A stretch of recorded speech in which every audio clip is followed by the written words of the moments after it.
Good morning. So far, we have covered 4 units of our subject of refrigeration and air conditioning, and we will be now moving toward the last unit for our subject, unit number 5, which is there for the comfort conditions and the cooling load calculations.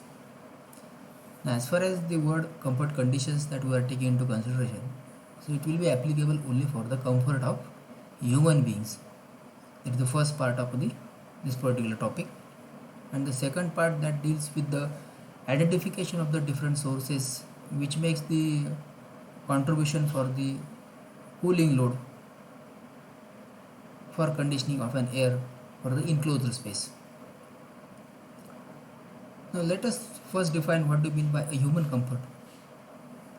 So strictly speaking, the human comfort depends upon the physiological, that is the physical, and the psychological, that is nothing but the mental conditions of a human being.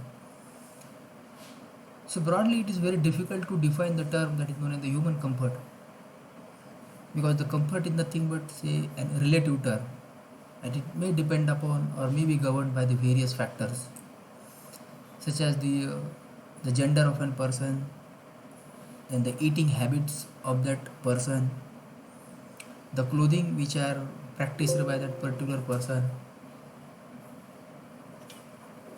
the kind of activity that is done by a person, and age of a person.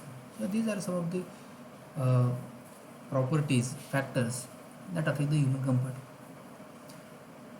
Then the question arises that what should be the appropriate combination of the word that we can put the definition of an comfort in general which would be widely accepted. So such definition from the subject point of view is given by ASHRAE, which stands for the American Society of Heating, Refrigeration and Air Conditioning Engineers.